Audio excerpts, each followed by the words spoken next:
সকালবেলায় সুন্দর একটি টিফিন খেতে খেতে মনে হলো আজকে একটু অন্যরকম মেনু ট্রাই করা যাক। হ্যালো বন্ধুগণ, আশা করি তোমরা খুব ভালো আছো আর আমিও খুব ভালো আছি। ফ্রেশ হয়েই বৌমা আর শাশুড়ি দুজন মিলে চলে এলাম রান্নাঘরে। মা এখন ভাজছেন মূলো শাক আর আমি বাড়বো সর্ষে। আর সর্ষেটা বেটে কি করব পুরো ভিডিওটা দেখতে থাকো। আর ওই সাইডে আমাদের ছোট ম্যাডাম দাদুর সঙ্গে খেলা করছে। আর এখন আমার ক্যামেরা ধরে দিচ্ছে আমার বড় মেয়ে পাকুনি বুড়ি। এখন একটু আধটু ব্লগও বানায় আবার হ্যালো গাইজ বলে। আর আমি না সেদিনকে কি কি রান্না করেছিলাম আমি না একদম ভুলে গেছি, কারণ এই ভিডিওগুলো অনেক দিন আগেকার। যেহেতু কষ্ট করে ভিডিওটা করা, তাই জন্য আমি ভাবলাম যে ডিলিট আমি করবো না, আমি ছাড়বো, এডিট করবোই। তার জন্য বসে পড়েছি এডিট করতে। আর এখানে যেহেতু আমি সেদিনকে ফার্স্ট টাইম নতুন একটা রেসিপি ট্রাই করেছিলাম, সেটা কিন্তু ভুলিনি, সেটা মনে আছে। আর এখানে বারবার উকি ঝুঁকি মারতে আসছে যে রেসিপিটা হয়েছে কিনা, তাহলে ও খেতে গুটি পায়ে চলে এসেছে রান্নাঘরে।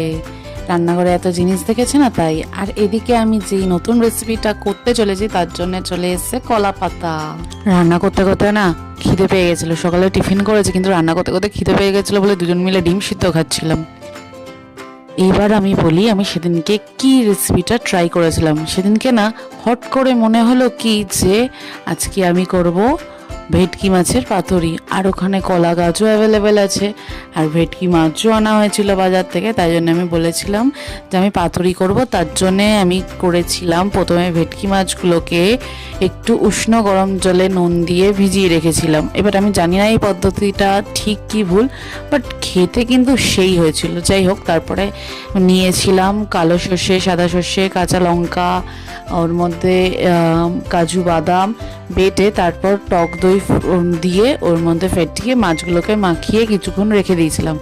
আর কলা পাতাগুলো ধোয়ার পর আমি এপিট ওপিট করে একটু গরম কড়াইয়ের মধ্যে সেঁকে নিচ্ছিলাম যাতে মোড়াতে গেলে ফেটে না যায়। আর এখানে অলরেডি মিস্টার বেরা বসেও পড়েছে আমাকে হেল্প করতে। মাছগুলো দেওয়ার পর সুতো দিয়ে বাঁধতে বসে পড়েছে। এদিকে আবারও দেখতে চলে এসছে যে আমি নতুন কি রান্না করছি। দুষ্টু আর তুলতুলিকে নিয়ে এসছে সোনা। যাই হোক, ওরা দাঁড়িয়ে দেখছিল যে ওর কাকা কি করে বাজছে, কি করছে। আর মশা মারতে কামান নিয়ে আসার প্রবাদটা শুনেছেন তো, সেরকম অবস্থা। একটা সুতো কাটার জন্য নাকি কাঁচি খুঁজে পাচ্ছে না, বটি দিয়ে কাটছে। এক এক করে সব বাঁধা হয়ে গেছে। কড়াইয়ের মধ্যে হালকা করে সর্ষের তেল দিয়ে গরম করে এবার আস্তে আস্তে করে একটা একটা করে দিয়ে একটু চাপা রেখে আবার এপিট ওপিট ভালো করে করে নেব। আর এক একটা পাতা একটু ফেটে গেছিলো বলে ডবল করে লেয়ার করতে হয়েছিল। আর এখনও ভাবলে আমার জিভ থেকে জল চলে আসছে। জাস্ট মানে অসম্ভব সুন্দর খেতে হয়েছিল।